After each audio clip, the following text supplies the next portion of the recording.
Welcome everybody to this fantastic podcast with the amazing Rachel Davis. And if you haven't heard of Rachel, she is the founder of LaLa Tigers, and amazing that she is also a TEDx speaker. So I'm really, really proud and honored to have her on this podcast today. So Rachel, I know you're a mummy as well, single mummy, and I know a little bit about you, but do you want to elaborate on kind of how you got into LaLa Tigers, etc.? Hi. First of all, thank you so much for having me. It's also lovely when somebody introduces you and you hear all that stuff back and you think, oh yeah, no, I did do all that. That's great. My name's Rachel Davis. I am first and foremost a mama, which I think is my most important job. And because I always mention a mama being the first thing that I do, because it has actually been most of the inspiration behind what I now consider to be my life's work. So I'm also a musician and an NLP practitioner and a hypnotherapist. And what I do is following some profound life experiences of my own and running music sessions for under fives, all of these things sort of came together and combined to produce LaLa Tigers, which is now all about inspiring confidence, self-belief, encouraging self-esteem and worthiness in both parents and children through the joy and fun of music. Excellent. Okay. So for example, music, it stimulates the mind. People can relate to it on a different level. Is that why you use music? What's the background? Why are you doing this?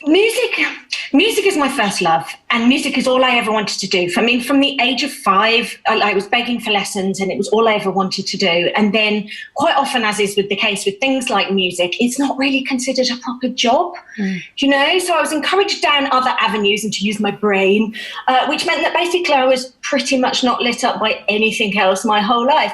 And so when my children came along, as quite often you tend to look for a life change when your children comes along, because it makes you see things differently, doesn't it? It makes you kind of question how you're showing up in the world. And so I realized that I could do something that I loved around my children. So I fell into doing music sessions for under fives, which was epic, by the way. I mean, doing the okie dokie for a living is seriously more fun than selling advertising. I was a major corporate a salesperson before, and so music was my gift and my passion, if you like. But the thing about music is that it speaks to people on a cellular level. I mean, I don't have to tell you, I don't have to tell anybody listening here about the power of music. But when you introduce music as a power to teach children, it is phenomenal for lots and lots of reasons. I mean, first of all, you have there's so much going on with music. There's rhythm, and there's different instruments playing different parts, there's melodies, there's the space between the notes, which actually gives the structure to the songs. I mean, I always say it's the space between the notes that is as important to the music as the notes themselves, which is so true for life, I think. But there's something else that music gives you, because it also teaches harmony and collaboration, and it teaches teamwork. But most importantly, and this is where I get really excited, Livia, is most importantly, is music has the most incredible ability to go straight into the unconscious mind and stay there. I mean, like forever. It's what my TED Talk was about. Because if you look back to when you were maybe 3 or 4, do you remember anything that your parents told you? Oh, no, I don't think anyone does, do they? I struggle with stuff from yesterday, quite frankly, as a mum. I'm pretty sure you do. But if I asked you to sing either the alphabet or Twinkle, Twinkle, Little Star, or any of the songs from your childhood, not only would you remember all of the words, but you'd be able to recite them. You might remember the actions. And that is the power of music. And when I discovered that, purely by chance, with one of my children was going through a tricky time at the time, and he was struggling to follow instructions. Do you know how, kids don't listen anyway, right? Standard. So one of my children was struggling to be present. And I found that music would reach him where quite often my words wouldn't. So initially with my work, what I started doing was I started writing music really mainly to help me out, because the minute I realized that music was going to reach him, where it was pointless talking to him because I'd given him an instruction and nothing would happen. But if I would sing it, then he would be able to not only would he be able to follow the instruction and it would go in, but it turned these really stressful moments that had been predominantly about control and stress and domination and forcing somebody to do things like getting their shoes on and brushing their teeth, all those really stressful moments that you have as a mum with young kids. And what I love the most about it is when we put it into a song, not only did it help my child to follow the instruction and he remembered it, but it also took those moments that were originally sort of quite stressful, and it turned them into fun and connection and joy. And like, my kids actually started asking for the songs, and we actually started looking forward to those moments of connection that had previously been so stressful. And once I realized, and I thought, well, if it can work for that, do you know what else can it work for? And I had been playing with a song that day called I Am Capable of Anything. And I kid you not, my kids were not listening in any way, shape or form. And I think one of them was like playing Lego, and the other one was sort of running around the house screaming, or, you know, standard young child stuff. But I must have played that song maybe 10 or 15 times over while I'd been working out the songs and the words and the chords and things in my head. And then we'd gone down to the skateboard park about an hour or so later. And following this, me singing this song, singing I'm Capable of Anything, and it was all about just believing that you could do something. Because this is the power of belief, Livia. People are like, you either believe you can or you believe you can't. And whichever you believe it will be true for you. That is how the power of belief and how it works. And my son came running over to me at the skateboard park, and he just said, Mum, I just dropped in off the bowl. Now, if you're not a skateboard mum, the bowl is a big deal. It's like a 9-foot concrete, complete vertical drop. And he just said to me, Mum, it's just like you said in your song. I just had to believe that I could do it. And I did it. And I was like, whoa, oh my goodness, this stuff works. And what had happened, he must have I'd obviously been playing it over repetitively, a little bit like an affirmation, really. If you think about the power of language, I'm an NLP practitioner. So for anybody who doesn't understand NLP, which stands for neuro-linguistic programming, is very much about how the power we have to shape the language that we use and how that affects our experience, how that affects our perception, and therefore how we see ourselves. So my child must have been singing that song, because that's the thing, when you put it in a song, you kind of you play it over and over in your head, don't you? By putting those affirmations and things like that into a song, he's playing over, and he must have stood at the top of that thing and just thought, yeah, I just believe that I can, and he just did it. And from there, I wrote a whole load of songs about confidence and self-belief and being enough and being perfectly imperfect. I wrote songs to teach children about their thoughts and their feelings. And it just, I don't know, I wasn't expecting it to turn out this big. So does this, I mean, it works with children. And does this concept work with adults as well? I mean, have you? Absolutely it does. I mean, my personal work focuses very much with parents.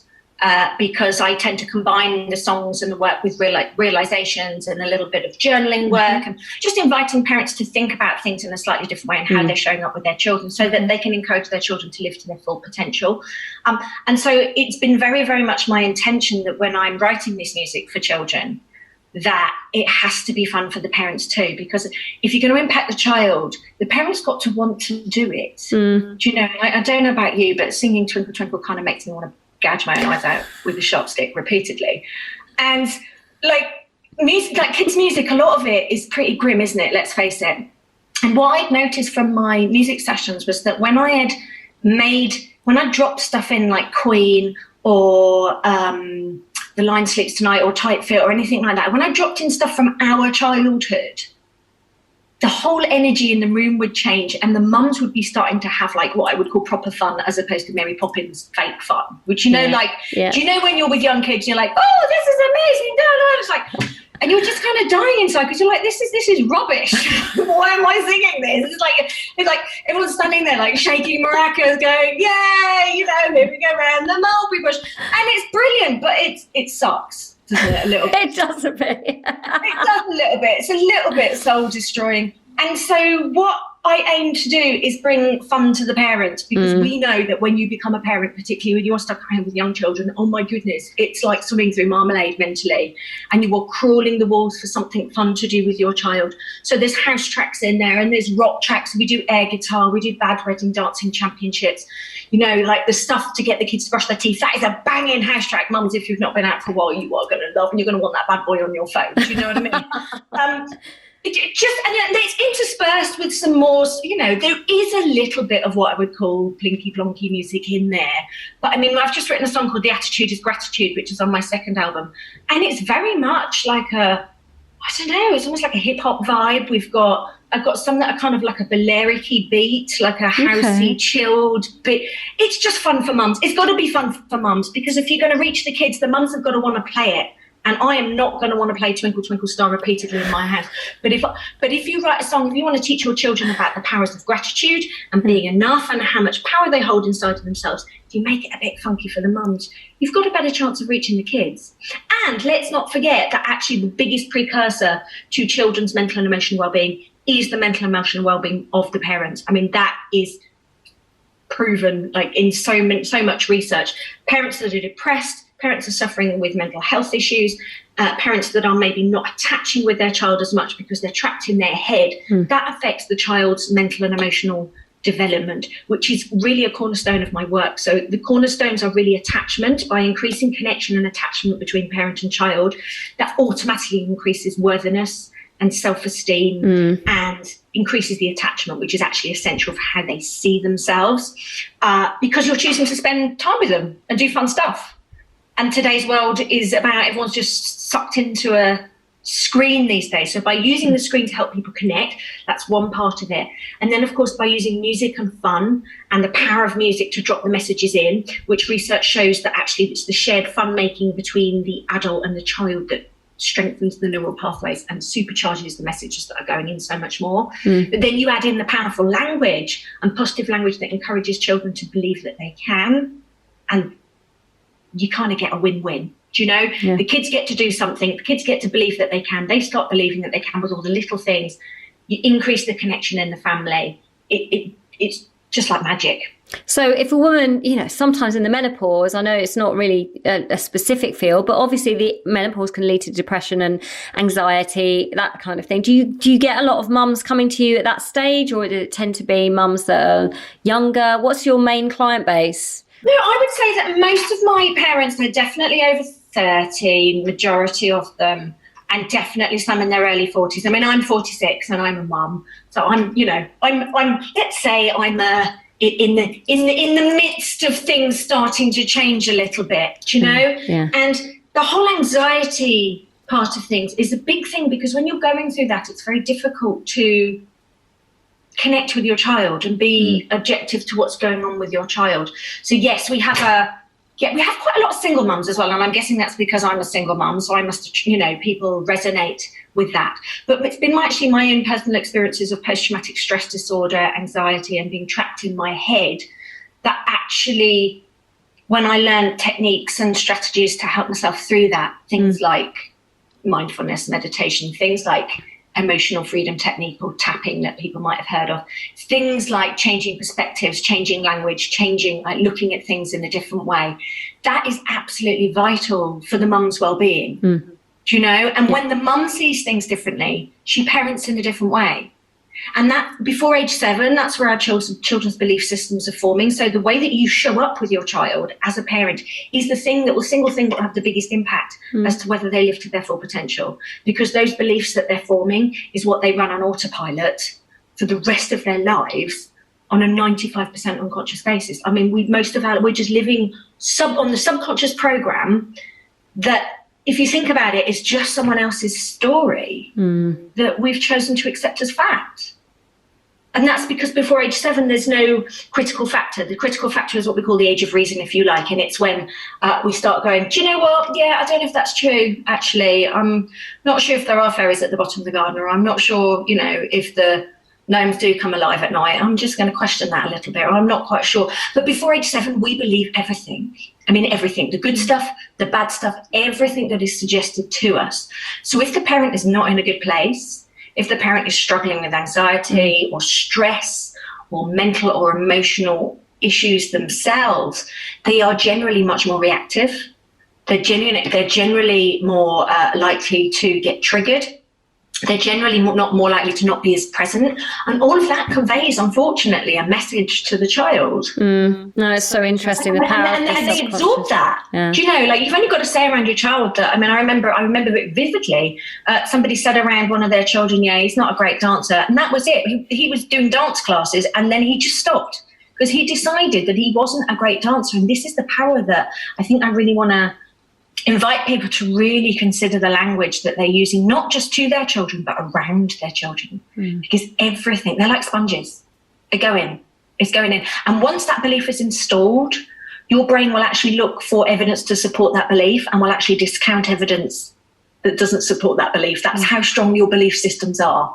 And it's why when people get older, they spend, I know for myself, I have spent years and probably a few £1,000s on reprogramming my mindset, reprogramming my limiting beliefs, working on the things that come up for me. And really, they're just installed in childhood. Which means, like, it sounds, so if anybody's listening and they have older children, then they're just thinking, oh my God, I've screwed my child up forever. Can I just say, don't panic. Oh no, that's it. I've done it. It's all over. It absolutely isn't, because the brain obviously has plasticity. I mean, I'm sure you will agree with this, Livia, but like, as you get older, we're living proof that you can break through fears and you can create a new life for yourself and you can do all those things.